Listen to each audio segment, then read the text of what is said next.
ఈ పూట దేవుడు వాక్యముతో మీ పాదములకు వెలుగుగా చేస్తానంటున్నాడు. ఆమె చెప్తారా? హల్లెలూయా, హల్లెలూయా, హల్లెలూయా. మీరు ఆయన ఉగ్రత అంతా చల్లార్చుకొని ఆయన దయతో, ఆయన సహనముతో, ఆయన కోపాగ్నిని చల్లార్చుకొని ఉన్నాడంట.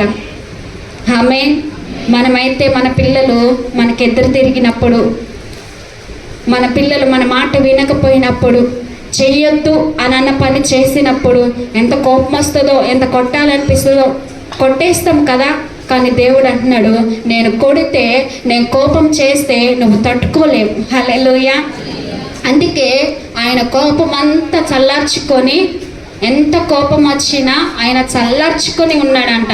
అది మనకు అర్థమైతలేదు. హల్లెలూయా. ఇటువైపు చూడండి. హల్లెలూయా. కానీ మనం ఏం చేయాలి ఇప్పుడు తెలుసా?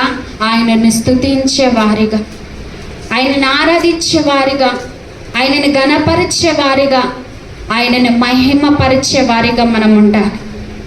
ఆయనను స్తుతిస్తూ ఉంటే ఆయన అంటాడు, నన్ను ప్రేమించే వారిని నేను ప్రేమిస్తాను, నన్ను ఘనపరిచే వారిని నేను ఘనపరుస్తాను అంటున్నాడు.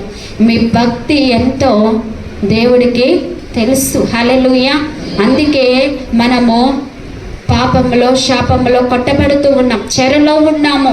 కానీ యాకోబు సంతతిని వెనుకకు మళ్ళా రప్పించినట్లు, ఇజ్రాయేలు ప్రజలు బానిసత్వంలో నుండి విడిపించినట్లు మీకున్న సమస్యల నుండి ఆయన విడిపించబోతూ ఉన్నాడని ఈ దినము ఆయన వాగ్దాన పూర్వకంగా మీతో, నాతో మాట్లాడుతూ ఉన్నాడు. ఆమేన్. హల్లెలూయా, హల్లెలూయా.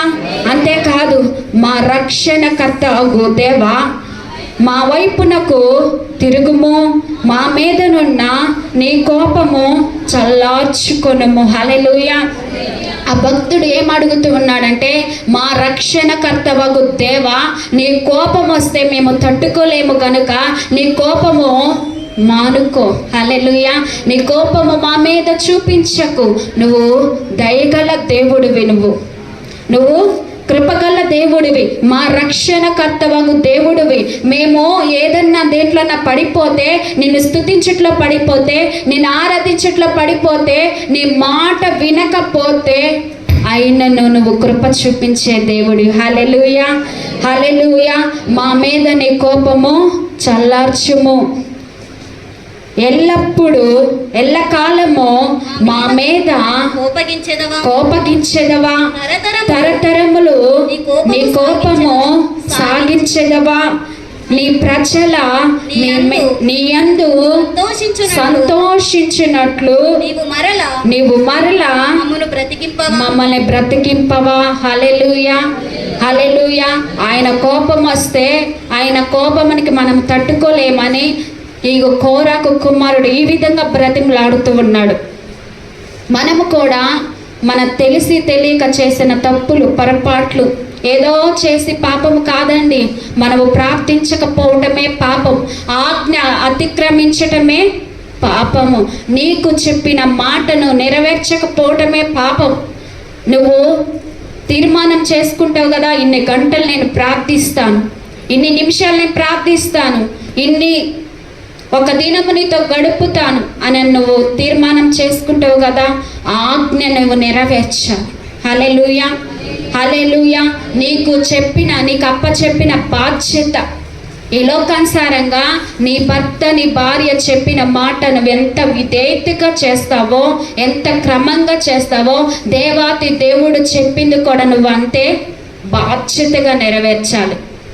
హల్లెలూయా, హల్లెలూయా. ఎంతమంది ఉదయకాల సమయంలో ప్రార్థించారు? ఈ దినం మనకిచ్చినందుకు దేవునికి కృతజ్ఞత స్తుతులు చెల్లించారు. ఆమేన్. హల్లెలూయా, హల్లెలూయా. మన అలవాట్లు, మన పొరపాట్లు అన్నీ మార్చుకోవాలి. మన విధానం మనం మార్చుకోవాలి. దేవుని బిడ్డలని పేరు పెట్టుకోవటమే కాదు, పేరుకు తగ్గట్టు మనము జీవించాలి. హల్లెలూయా. మొన్న ఒక దినము నేను హాస్పిటల్కి వెళ్ళినప్పుడు నేను అక్కడ ప్రార్థన చేస్తుంటే ఒక తల్లి విని, ఆ తల్లి నా దగ్గరకు వచ్చి ఆమె నన్ను ఏమడుగుతుందంటే, అమ్మా నువ్వు నా కుమారుడి కోసము ప్రార్థిస్తావా? నా రూమ్ నేను అప్పటికి ప్రార్థన చేస్తూ ఉన్నాను. ఈ హాస్పిటల్లో ఉన్నాను. ఈ హాస్పిటల్లో ఎవరొకరికి నేను సువార్త చెప్పాలి, ఎవరొకరికి నేను ప్రార్థన చేయాలి అని నేను ప్రార్థిస్తూ ఉన్నాను.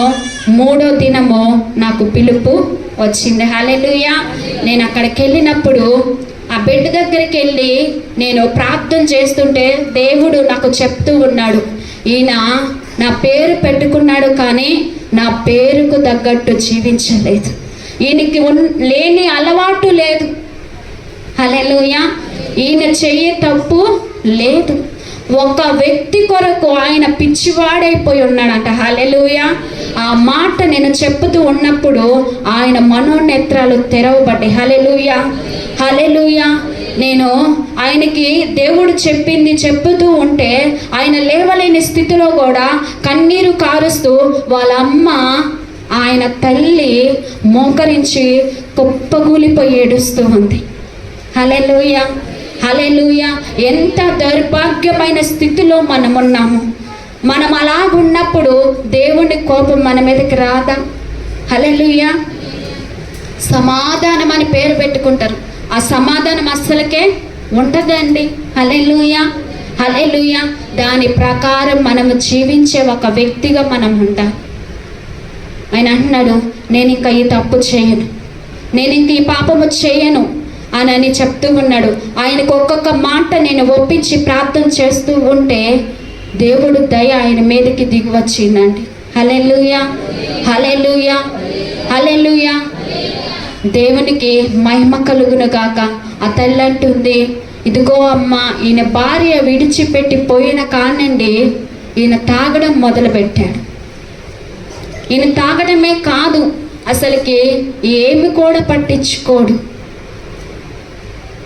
శారీరకంగా ఇంత కృంగిపోతే దేవాది దేవుడు మనల్ని కని మన కొరకు రక్తము కార్చి మన పాపములన్నీ పరిహరించి మన దోషములన్నీ కప్పి ఉంచి మన కొరకు ఎవ్వరు చేయని ప్రాణత్యాగము చేసి మన కొరకు తిరిగి లేచి మన కొరకు ఆయన స్థలాన్ని సిద్ధపరిచి మళ్ళా రానై ఉన్నాడు. హల్లెలూయా. హల్లెలూయా. అయితే మనము ఎలాగుండాలి, మనం ఎలాగ జీవించాలి? మనము బ్రతికేది కొన్ని దినాలే. ఆ కొన్ని దినాలైనా నువ్వు ఎలాగున్నావు? ఆయన దృష్టికి నువ్వు అంగీకారముగా ఉన్నావా? దేవుడు అంటున్నాడు, ప్రతి దినము నీ కొరకు నేను ఒక వాత్సల్యముతో ఎదురు చూస్తున్నాను, నువ్వు నా దగ్గరికి రావట్లేదు. హల్లెలూయా. హల్లెలూయా. కోరక కుమారుడు అంటున్నాడు, ఇదిగో నువ్వు కోపగిస్తే నేను తట్టుకోలేనయ్యా, నీ కోపము చల్లార్చుకో, నీ దయ నా మీద ఉండాలి, నీ కటాక్షము నాయన నీ ప్రజల మీద ఉండాలి, అంతేకాని నువ్వు నాయన నువ్వు కోపపడకు. హల్లెలూయా. మన సంతతి మీద మన దేశం మీద ఆయన కటాక్షం ఉండాలి, ఆయన దయ దిగి రావాలి. హల్లెలూయా. నువ్వు ప్రార్థిస్తే వెంటనే నీకు జవాబు రావాలి. ఎట్లా వస్తుంది తెలుసా? ప్రభు ఆత్మ నీలో ఉంటే వారికంట స్వాతంత్ర్యమేనంట. హల్లెలూయా. ప్రభు ఆత్మ ఎక్కడుంటుందో అక్కడ స్వాతంత్ర్యం ఉంటుందంట. నువ్వు ఏది అడిగితే ఆయన పరిశుద్ధాత్మ నీలో ఉంటే నువ్వు ఏది అడిగితే అది నిశ్చయముగా నీకు ఇస్తాడు. అడుగుము, నీకు నేను నిశ్చయంగా ఇస్తానంటున్నాడు. ఆయన నామములో నువ్వు ఏది అడిగితే ఆయనకి ఇష్టపూర్వకంగా ఉన్నప్పుడే. హల్లెలూయా. హల్లెలూయా. ఆయన కోపానికి మనం బలి కాకూడదు. ఆయన కోపము మనము తట్టుకోలేము. ఒక్క నిమిషము మాత్రమే ఆయన కోపం మన మీదకి వస్తే మనం అస్సలు తట్టుకోలేమండి. హల్లెలూయా. ఆయన శిక్షకు మనము పాత్రలం కాలేము. హల్లెలూయా. ఆయన రక్షణకర్తగు దేవుడు ఆయన కోపము మానుకొని ఉన్నాడంట. హల్లెలూయా. హల్లెలూయా. హల్లెలూయా. హల్లెలూయా. ఎల్లకాలము అడుగుతూ ఉన్నారేమో మీరు, ఎల్లకాలము ఈ బాధలు ఈ సమస్యలతో కొట్టుకొని పోవుడేనా?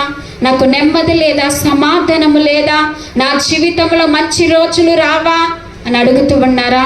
ప్రేమైన దేవుని బిడ్డలారా, దేవుడు మీకు నిత్యముగా సమాధానం ఇవ్వబోతూ ఉన్నాడు. మీ జీవితంలో ఆయన జీవితముగా మీకు ఉంచబోతూ ఉన్నాడు. హల్లెలూయా, హల్లెలూయా. ఆయన దయ ఈ జీవిత కాలం అంతా మీ మీద ఉండును గాక. ఆమేన్, ఆమేన్. నీ ప్రజలు నీ సంతోషించినట్లు నీవు మరల మమ్ములను బ్రతికించమా నడుపుతూ ఉన్నాడు. యెహోవా నీ కృప మాకు కనపరచుము. ఆయన కృప దేవుడు ప్రతి ఒక్కరికి కనపరచుకున్నాడు, కానీ మనకు అర్థం అవ్వట్లేదు. హల్లెలూయా, హల్లెలూయా, హల్లెలూయా. ఆయన కృప మనకెప్పుడు చూపుతూ ఉన్నాడు, కానీ మనకు అర్థం కావట్లేదు. ఆయన మేలు చేసినప్పుడు దేవుడు అనుకుంటున్నారంట, మేలు చెయ్యకపోతే మీ ప్రార్థనకి జవాబు రాకపోతే దేవుడు కాదంటున్నారంట. హల్లెలూయా, హల్లెలూయా. అట్లా కాదండి. ఆయన ప్రజల యందు సంతోషించినట్లుగా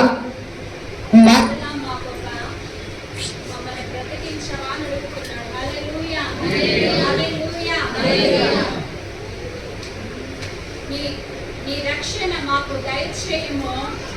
దేవుడిని యెహోవా, దేవుడైన యెహోవా సెలవిచ్చిన మాటను నేను చెవిన పెట్టెదను.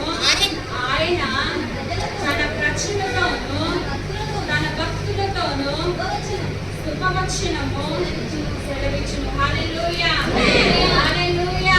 ఏమి సెలవిచ్చాడంట? శుభవచనము సెలవిచ్చాడంట. హల్లెలూయా. ఆయన కృప మనకి కనపరుస్తూ ఉన్నాడు. అంతేకాదు ఆయన రక్షణ మనకు దయచేస్తూ ఉన్నాడు. మన దేవుడైన యెహోవా సెలవిచ్చిన మాట నువ్వు చెవిని పెట్టినట్లయితే ఆయన తన ప్రజలతోనూ తన భక్తులతోనూ శుభవచనము సెలవిచ్చుచు ఉన్నాడంట. హల్లెలూయా, హల్లెలూయా. ఇర్మీయా పుస్తకంలో ఒక మాట ఉంటుంది, నాకు నువ్వు మొరపెట్టుము, నీకు నేను ఉత్తరమిచ్చేదను. హల్లెలూయా. అంతేకాదు గూఢమైన సంగతులు, మరుగైన సంగతులు నీకు తెలియజేస్తాడంట. దేవాతి దేవుడు మీకు రక్షణకర్త అయి ఉన్నాడు. ఆయన దయ చూపించే దేవుడు అయి ఉన్నాడు. ఆయన సెలవిచ్చిన మాట మీ జీవితంలో నెరవేర్చబోతూ ఉన్నాడు. ఆయన శుభవచనము మీకు కనపరచబోతూ ఉన్నాడు. ఇక మీ బాధలుగా ఉండవు. ఆమేన్, ఆమేన్ చెప్పరా? ఆమేన్. ఎప్పుడు మీరు ఈ దుఃఖముతో ఉండరు. దేవుడు అంటున్నాడు, మీ దోషములన్నీ పరిహరించబడి ఉన్నాయి అంటున్నాడు. హల్లెలూయా, హల్లెలూయా. మీ చింతలన్నీ దేవుడు కొట్టివేయబోతూ ఉన్నాడు. దేవుడి మాటను శ్రద్ధగా వింటే, దేవుడి మాట నువ్వు శ్రద్ధగా విన్నప్పుడు నీ బాధల్లో నుండి నీకు నెమ్మది కలగ చేస్తాడు. ఆమేన్, ఆమేన్. హల్లెలూయా, హల్లెలూయా, హల్లెలూయా. అంతేకాదు ఆయన శుభవచనములు మీకు సెలవిచ్చుచు ఉన్నాడు. మీరు ఏది అడిగారో అవి దేవుడు మీకు ఇవ్వబోతూ ఉన్నాడు. మీరు ఏదైతే కోల్పోయి ఉన్నారో దేవుడు మీకు ఇవ్వబోతూ ఉన్నాడు. ఆయన వారు మరలా బుద్ధిహీనులుగా ఉందురుగా అంటున్నాడు. హల్లెలూయా. మళ్ళా బుద్ధిహీనులుగా ఉండకుండా ఉందురుగాక అంటున్నాడు. హల్లెలూయా. బుద్ధి లేని పనులు చేసేవేమో, బుద్ధిహీనత పనులు చేసేవేమో దేవుడు మరలా అంటున్నాడు, బుద్ధిహీనులుగా ఉండకుండా ఉందురుగాక అంటున్నాడు. హల్లెలూయా. ఆయన బుద్ధి ఇచ్చి, ఆయన జ్ఞానం ఇచ్చి మనల్ని నడిపించునుగాక. ఆమేన్, ఆమేన్. హల్లెలూయా. మన దేశములో మహిమ నిలిచినట్లు ఆయన రక్షణ ఆయనకు భయపడు వారికి సమీపముగా ఉన్నది. హల్లెలూయా. ఎంత మంచి మాట అండి. ఆయనకు భయపడు వారికి ఆయన ఏం చేస్తాడంట? ఆయన సమీపముగా ఉంటాడంట. హల్లెలూయా. ఆయనకు భయపడు వారందరికీ, ఆయనంటే భయభక్తులు కలిగి ఉన్న వారందరికీ, ఆయన చెప్పిన మాట విన్న వారందరికీ ఆయన సమీపముగా ఉన్నాడు. నిజముగా మాకు సమీపముగా ఉన్నాడు. ఎంతమంది చెప్పగలుగుతారు ఈ మాట? దేవుడు మాకు సమీపముగా ఉన్నాడు. ఆయన మేము ఏది అడిగితే అది చేస్తూ ఉన్నాడు. మమ్మల్ని పైకెత్తువాడుగా ఉన్నాడు. హల్లెలూయా, హల్లెలూయా. నేను చెప్పగలుగుతాను నా గుండెల మీద చెయ్యి వేసుకొని, నాకు ఆయన సమీపముగా ఉన్నాడు. నేను ఏది అడిగితే అది చేస్తాడండి. చాలా మంచివాడు యేసయ్య. ఆమేన్, ఆమేన్, హల్లెలూయా. నేను ఏది అడిగినా, చిన్నది అడిగినా పెద్దది అడిగినా, నా ఊహలోకి రాక మునిపి ఆయన నెరవేరుస్తాడు. ప్రభు ఆత్మ నాలో ఉంది కనుక హల్లెలూయా. గొప్ప కోసం చెప్పట్లేదండి.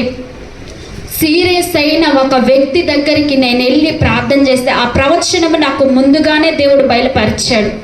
ఎలా బయలుపరిచాడంటే, మేము కుటుంబ ప్రార్థనలో ప్రార్థన చేసుకుంటూ ఉంటే మా చిన్న బిడ్డలో నుండి ఒక ప్రవచనము నాతో దేవుడు మాట్లాడాడు. ఏమని మాట్లాడాడంటే, నువ్వు చావు బ్రతుకుల్లో కొట్టుమిట్లు ఆడుతున్న వారు దగ్గరికి వెళ్ళి నువ్వు ప్రార్థన చేస్తే వాళ్ళు సజీవంగా బ్రతుకుతారు మమ్మీ అని చెప్పింది. హల్లెలూయా. చప్పట్లు కొడతారా? దేవుని మహిమపరుస్తారా? చాలా సీరియస్ కండిషన్లో ఒక వ్యక్తి ఉంటే ఆ వ్యక్తి దగ్గరికి నేను వెళ్ళి ప్రార్థన చేస్తే దేవుడు నాతో చెప్తున్నాడు, ఆమెకి నేను స్వస్థపరుస్తున్నాను. ఆమె మరలా ఇలాంటి ప్రాబ్లం రాదు. హల్లెలూయా, హల్లెలూయా. ఇంకెలా సమీపం, ఇది చాలదా? మనకి సమీపముగా ఉన్నాడని దేవుడు గుర్తు. హల్లెలూయా. దేవుడు ఏ వాగ్దానం చేస్తాడో, ఏ శుభవచనం అయితే మనతో మాట్లాడతాడో మన జీవితంలో అది తప్పక నెరవేర్చబడుతుంది. హల్లెలూయా. ఎందుకు అంటే ప్రభుతో మనం ఉంటే, ప్రభు ఆత్మ మనలో ఉంటే, పరిశుద్ధాత్మ దేవుడు మనలో ఉంటే అది తప్పక నెరవేర్చబడుతుంది. ఆమేన్, ఆమేన్, హల్లెలూయా. నాకు చాలా ఆశ్చర్యం అనిపించింది. నాకు అప్పుడు గుర్తుకొచ్చింది, దేవుడు మాట్లాడింది. నేను మర్చిపోయాను, కానీ దేవుడు మరలా నాకు గుర్తు చేస్తాడు. మీరు కూడా ప్రార్థనలో ఎదగండి, ఆత్మీయతలో ఎదగండి, సంపాదనలో కాదు. ఈ లోక సంపాదన అంత వ్యర్థమే. ఏది కూడా మనతోటే రాదు. వస్తుందా? నువ్వు సంపాదించుకున్నది నీతో ఏది రాదు. నీ కోపం నీతోటే రాదు, నీ అసూయ నీతోటే రాదు.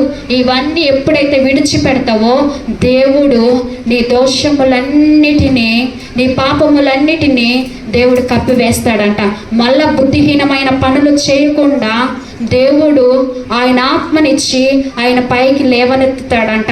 ఆయన మీకు రక్షణగాను ఆయన కటాక్షం, ఆయన దయ మీ మీద ఉంచుతాడంట. ఆమేన్, హల్లెలూయా, హల్లెలూయా. ఎప్పుడు అంటే ఆయనకు భయపడువారు, ఆయనకు భయపడితేనే ఇవన్నీ జరుగుతాయండి. ఆయనకు భయపడితేనే, ఆయన మాట వింటేనే మీ జీవితంలో దేవుడు మాట్లాడినది ప్రతి ఒక్కటి నెరవేర్చబడుతుంది.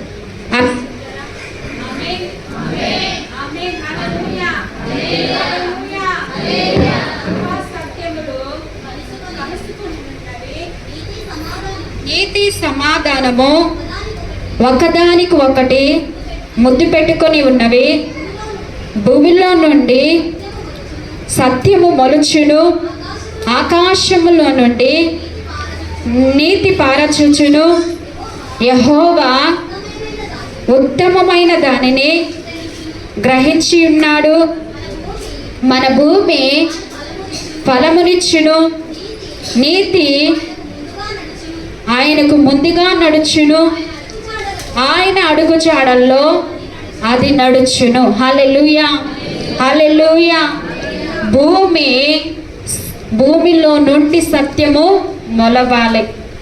భూమి అంటే మనమే. మనలో నుండి దేవుని యొక్క మాటలు, దేవుని యొక్క వాక్యము, దేవుని ప్రభావము మొలవాలి. హల్లెలూయా, హల్లెలూయా. మనలో నుండి దేవుని యొక్క సత్యము మొలవాలి. మనం ఎప్పుడు వాడిపోయేవారిగా, ఎప్పుడు పడిపోయేవారిగా, ఎప్పుడు నలిగిపోయేవారిగా ఉండకూడదండి. మనలో నుండి సత్యం మొలవాలంట. ఏం మొలవాలి? దేవుని యొక్క ప్రభావం మనలో నుండి బయలుదేరాలి. ఎప్పుడు ఉన్న స్థితిలోనే ఉంటారా? పైకి ఎదగాలని అంటే దేవుని యొక్క ఆత్మ ద్వారాలంగా నింపబడాలంటే దేవునికి భయపడే వారిగా మనం ఉండాలి. అంతేకాదు, ఆకాశములో నుండి నీతి పారచూచును. యెహోవా ఉత్తమమైన దానిని నేను అనుగ్రహించి ఉన్నాను. మన భూమిలో దాని ఫలమిచ్చును. మన కుటుంబము ఫలమిచ్చే విధముగా అనేకులకు ఒక మాదిరికరముగా ఉండాలి. హల్లెలూయా, హల్లెలూయా. ఎప్పుడు కృంగిపోయి కృషించిపోయి ఏడుస్తూ దుఃఖముతో వాడిపోయే విధముగా ఉంటే మనల్ని చూసి అన్ని జనులు ఏమంటారండి? నీ దేవుడు ఏమాయును అని అడుగుతారు. హల్లెలూయా, హల్లెలూయా. నువ్వే దేవుడు నమ్ముకున్నావేమో, ఎప్పుడు నువ్వు దుఃఖంలో ఉన్నావు అని అడుగుతారా? అడగరా? అందుకని దేవుడు అన్నాడు, అన్య జనులు ఆయన చేసిన గొప్ప కార్యములు చూసి అన్య జనులు చెప్పుకోవాలంట. హల్లెలూయా, హల్లెలూయా. మన కుటుంబము ఫలమిచ్చే విధముగా ఉండాలా, ప్రతి దినము చిగురించే విధముగా ఉండాలి. హల్లెలూయా, హల్లెలూయా. ఇప్పటి నుండి యెహోవా మాట నేను శ్రద్ధగా వింటానని తీర్మానం చేసుకోండి. అంతేకాదు, మనము దేవుడు మాట వింటే ఫలిస్తాము, ఫలభరితముగా ఉంటాము. మనమందరికీ కనబడే విధముగా ఉన్నతమైన స్థితిలో దేవుడు మనల్ని ఉంచుతాడండి. మనం ఇప్పుడు పాడైపోయిన స్థలాలుగా ఉన్నామేమో, ఉన్నతమైన స్థలాలుగా మనల్ని చేయబోతూ ఉన్నాడు. మన భూమిని వాక్యముతో దున్ని ఉన్నాడు. ఆయన ఇత్తనం వేసి ఉన్నాడు. ఇత్తనము మొలిసింది, ఫలిస్తుంది. ఆమె చెప్తారా? అర్థమైన వాళ్ళందరూ ఆమె చెప్తారా? ఆమె. హల్లెలూయా, హల్లెలూయా. అంతేకాదు, నీతి ఆయనకు ముందుగా నడుస్తుందంట. ఆయన అడుగు చాడల్లో అది నడుచును. మీరు దేవుని చేతకు అప్పగించుకోండి, మీ జీవితాలు దేవునికి సమర్పించుకోండి. దేవుడు మీకంటే ముందుగా నడుస్తారు, మిమ్మల్ని ఘనపరుస్తాడు. ఆమె, ఆమె. అందరం తలలు వంచినట్లయితే తీర్మానం చేసుకుందాము. కపటమైన తీర్మానాలు చేసుకోక, దేవుడు మాట విన్న మీరు దేవుని ఇష్టానుసారంగా నడుస్తానని చెప్తూ, దేవునికి లోబడతామని చెప్తూ, మీ పాప దోషములన్నీ దేవుడు ఎదుట ఒప్పుకుంటూ, ఇదిగో మీరు చెరలో నుంచి బయటికి రావాలి. మీరు చెరకొట్టబడి ఉన్నారు. దేవాతి దేవుడు అన్నాడు, మిమ్మల్ని నేను విడిపిస్తాను, మీ దోషములన్నిటినీ నేను పరిహరిస్తానని చెప్తున్నాడు. మనం ఒప్పుకుందామా? ఇంత మంచి మాట ఎవ్వరూ చెప్పలేరు. ఇలాంటి మాటలు ఎక్కడ కూడా మనకి దొరకవు. ఆయనలోనే మనకు ఆనందము. నీకెక్కడ సంతోషం లేదు, ఆయన సన్నిధిలోనే సంపూర్ణ సంతోషములు నీకు కలిగి ఉన్నాయంట. దేవుణ్ణి అడుగుతావా? దేవా, ఇన్ని రోజులు నేను దేంట్లో పడిపోయి ఉన్నాను, ఇదిగో ప్రభు మాటలతో, చూపులతో, అసూయతో నేను పడిపోయి ఉన్నాను. ఈ దినము నుండి నీ మాటలు నేను శ్రద్ధగా వింటాను ప్రభువా. నన్ను నా తండ్రి, నా దోషములన్నిటిలో నుండి నన్ను బయటికి తీసుకోరా. నా పాపములన్నిటినీ నువ్వు తండ్రి నువ్వు కప్పివే ప్రభువా. ఇదిగో నీ ఉగ్రత నా తండ్రి నీకు స్తోత్రములు అయ్యా మానివేసుకో ప్రభువా. నీ కోపాగ్ని నాయన చల్లార్చుకొని ఉండు దేవా. ఇదిగో నా మీదకి వస్తే నేను తట్టుకోలేను ప్రభువా. నీ ఉగ్రతకి నేను తట్టుకోలేను, నీ కోపానికి నేను తట్టుకోలేను. కోరక కుమారుడు అడుగుతూ ఉన్నాడు, ఇదిగో ఎంతకాలము, ఎల్లకాలము ఇదిగో తండ్రి నేను ఈ విధముగా ఉంటేనే నీ కోపము నా మీదకి రానియకు. ఇదిగో ఎల్లకాలము, ఇదిగో నా బ్రతుకు దినములన్నీ ప్రభువా, ఇదిగో నీ కట్టబడి నేను జీవిస్తాను, నీ ఉగ్రత నా మీదకి రానియకు అని అడుగుతూ ఉన్నాడు. నువ్వు అడుగుతావా? ప్రేమైన సహోదరి సహోదరులారా, దేవునితో నువ్వు మాట్లాడుతావా? ఇదిగో కన్నీరు విడుచుచు దేవుని పాదాలు పట్టుకొని బ్రతిమలు అడుగుతావా? ఇదిగో నీకు సమీపముగా ఉన్నానని దేవుడు సెలవిచ్చుచు ఉన్నాడు. దేవుడి ఆత్మ చేత నిన్ను నింపుతానని సెలవిచ్చుచు ఉన్నాడు. ఆయన శుభవచనములు ఇదిగో నీకు వినిపిస్తానని చెప్తూ ఉన్నాడు. నువ్వు భయభక్తులు కలిగి బ్రతుకుతావా? దేవుడు అడుగుతూ ఉన్నాడు. ఆయన కృపా సత్యములు కలిసి ఉన్నవి. ఇదిగో శాంతి, సమాధానము, నీతి ఆయనను ముద్దు పెట్టుకుంటూ ఉన్నాయి. రీసి కబాల రబ తరబ శబ. నీలో నెమ్మది లేదేమో, నీలో సమాధానము లేదేమో, ఆయన సమాధానము నీకు రాబోతూ ఉంది. ఆయన మాట విన్నప్పుడే, ఆయనకి భయపడినప్పుడే ఇదిగో నీకు సమీపముగా ఉండి నువ్వు అడిగినన్నిటినీ ఆయన నెరవేరుస్తూ ఉన్నాడు. గ్లోరీ తరబ శబ రికల రబ శబ. తీర్మానం చేసుకుంటావా? ఇదిగో నాయన నిన్ను స్తుతించుకనే నేను పాపములో పడిపోయి ఉన్నాను. ఇదిగో దేవాతి దేవుడు అంటాడు, ఏ భేదము లేకనే అందరూ పాపములోనే ఉన్నారు అంటున్నాడు. ఇదిగో మన పాపాలన్నీ ఆయన పరిహరించి ఉన్నాడు, మన దోషములన్నీ ఆయన పరిహరించి ఉన్నాడు. ఒక్కసారి నువ్వు మాట్లాడుతావా? ఇదిగో దేవాతి దేవుడితో మాట్లాడి ఎంత కాలమైందో, మనసారా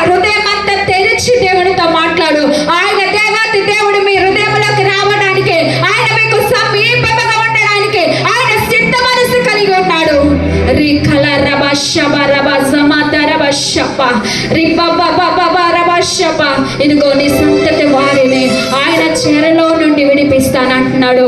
యాకోబు సంతతిని ఆయన విడిపించి ఉన్నాడు. ఆయన వెనుకకు మళ్ళా రప్పించి ఉన్నాడు. ఇదిగో ఇశ్రాయేలు ప్రజలను ఆయన కాపాడి ఉన్నాడు. ఇదిగో నిన్ను, నీ కుటుంబాన్ని, నీ ప్రజలందరినీ ఆయన కాపాడబోతూ ఉన్నాడు. ఆయన వాగ్దాన కోరిక మనతో మాట్లాడి ఉన్నాడు. ఒకసారి ఆయనతో తీర్మానం చేస్తావా?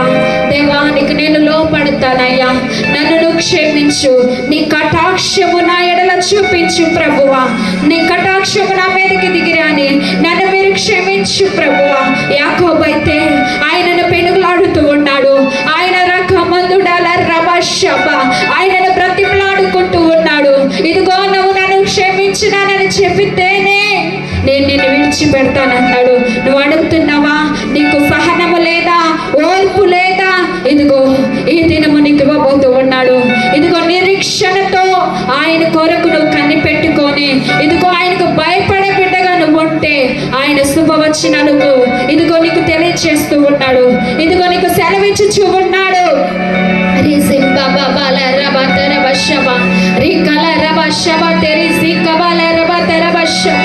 ఆయన కోపము ఇదిగో చల్లార్చుకొని ఉన్నాడు. ఎందుకో తెలుసా? నా బిడ్డ నా కొరకు మారుతుంది. నా బిడ్డ ఇదిగో నా బిడ్డ మార్చబడుతుంది. ఇకనైనా తెలుసుకుంటది, ఇకనైనా నా దగ్గరకు వస్తుంది. ఆయన చేతులు చాపి ఎదురు చూస్తూ ఉన్నాడు. నువ్వు మాట్లాడుతావా దేవుని దగ్గర? ఇదిగో ఆయన చెంతకు నువ్వు చేరుతావా?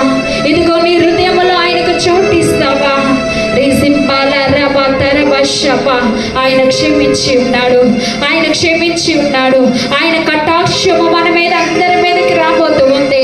ఆయన దయా దాక్ష్యములు మన మీద అందరి మీదకి రాబోతూ ఉన్నాయి. ఇప్పుడు నువ్వు అడిగితేనే నువ్వు పొందుకుంటావు. ఇదిగో ఆయన సమీపముగా ఉన్నాడు, నీ ప్రక్కనే ఉన్నాడు. రీసింబాల రకమందుడాల రబషబ రేకెటెల రబషబ రబషబ రీసింబ పరిశుద్ధాత్మ అగ్ని అభిషేకముతో నింపబోతూ ఉన్నాడు ఆయన.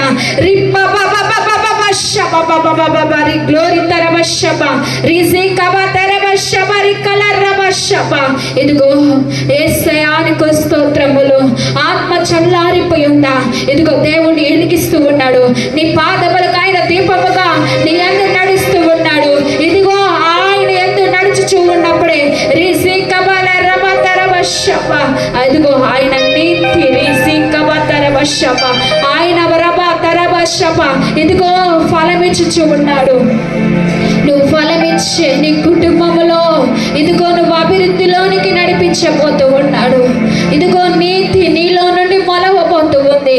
ఇన్ని రోజులు నువ్వు లాగున్నావేమో, ఈ దినము నుండి దేవుడు నిన్ను మార్చబోతూ ఉన్నాడు.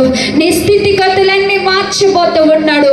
ఓ నమ్మి విశ్వాసం ఉంచినట్లయితే దేవుడు నిశ్చయంగా నిన్ను అలాగా దీవించబోతూ ఉన్నాడు. ఆయన నిన్ను అలాగే నింపబోతూ ఉన్నాడు. పరిశుద్ధాత్మ మన మధ్యలో అల్లాడుచు ఉంది, మన మధ్యలో అల్లాడుచు ఉంది. ఆయన నీకు సమీపముగా ఉన్నాడు. ఆయన నీకు సమీపముగా ఉన్నాడు.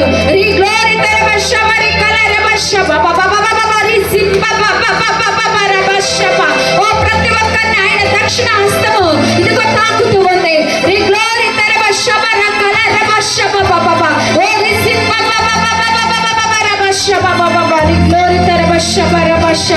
యేసువేనికి స్తోత్రములు ప్రభువా, దేవానికి స్తోత్రములు.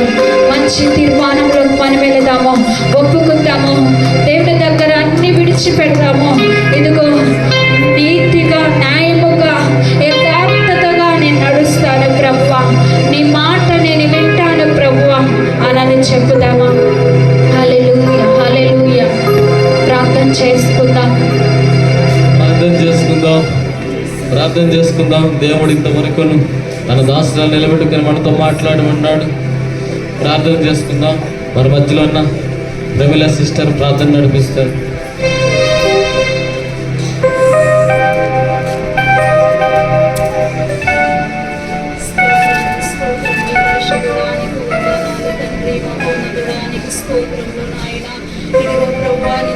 నిలబెట్టుకొని దేవా మాతో మాట్లాడిన విధానాన్ని బట్టి దేవానికి వందనాలు ప్రభువా. ఇదిగో దేవా వాక్యము ద్వారా నా తండ్రి అయ్యా మా మరణాలు తిరగ చేసిన దేవానికి స్తోత్రములు వందనాలయ్యా. ఇదిగో ప్రభువా మేము ఏ రీతిగా నడవగలను దేవా మాతో నువ్వు మాట్లాడి ఉన్నావు దేవానికి స్తోత్రములు ప్రభువా. ఇదిగో దేవానికి వందనాలయ్యా. కుమారులైతే ప్రభువా ఏ విధంగా నడిచారో నాయన ఇదిగో ప్రభువానికి స్తోత్రములు తండ్రి. అలా నడవడానికి తండ్రి నువ్వు సహాయం చేయి నాయన. ఇదిగో దేవానికి స్తోత్రములు వందనాలయ్యా. అయ్యా మా కొరకు ప్రభువా నువ్వెంతో కనిపెట్టుకొని ఉంటున్నావు కానీ దేవా యేసయ్యా నీ యందు మేము భయభక్తులు కలిగి నడవటం లేదేమో ప్రభువా, మమ్మల్ని క్షమించండి నాయన. యేసయ్యానికి స్తోత్రములు తండ్రి, నీకు వందనాలయ్యా. అయ్యా ఈ దినము నుండి ప్రభువా నీలో నడిచే జ్ఞానం మాకు దయచేయమని అడుగుతున్నా నాయన. యేసయ్యానికి స్తోత్రములు వందనాలు ప్రభువా. అయ్యా ఇక్కడ మేము పడిపోతున్నాము దేవా మాతో నువ్వు మాట్లాడి ఉన్నావయ్యా. ఇదిగో తండ్రి నీలో భారం కలిగి దేవా మేము ప్రార్థన చేయడం లేదయ్యా, మమ్మల్ని క్షమించండి అయ్యా. ఈ దినము నుండి ప్రభువా నీలో కనిపెట్టుకోవడానికి తండ్రి అట్టి కృపని మాకు దయచేయండి నాయన. యేసయ్యా నీవే సహాయం చేయమని అడుగుతున్నా ప్రభువా. యేసయ్యా నీకు వందనాలయ్యా. ఇదిగో దేవా మేము మాటికి నాయన అయ్యా నువ్వు చేసిన మేలు మేము గుర్తించలేకపోతున్నామయ్యా. యేసయ్యా మేము అప్పుడే మర్చిపోయే విధంగా ఉంటున్నామయ్యా, మమ్మల్ని క్షమించండి నాయన. అయ్యా ప్రతి దినము నా తండ్రి నీ మాటలు ప్రభా ఈ వారమంతా నవ్వులు వేసుకునే విధంగా ఉండాలి దేవా. ఇదిగో దేవా విన్న మాటలు ప్రతి ఒక్క హృదయంలో ఫలింపబడడానికి తండ్రి అయ్యా నీవే సహాయం చేసి నీ కృప చూపమని నాయన. అయ్యా నీ సన్నిధి మాకు తోడుగా ఉంచుమని అయ్యా ముందున్న సమయం అంతా నీ చేతికి అప్పచెప్తూ యేసునామములో అడిగి వేడుకుంటున్నాను తండ్రి, ఆమేన్. దయచేసి అందరూ లేచి నిలబడదామండి. అందరూ లేచి నిలబడదాం. పాట పాడుతుండగా హృదయపూర్వక కానుకలు పిలుద్దాం. త్వరగా అందరూ లేచి నిలబడదాం. పాట పాడుతుండగా హృదయపూర్వక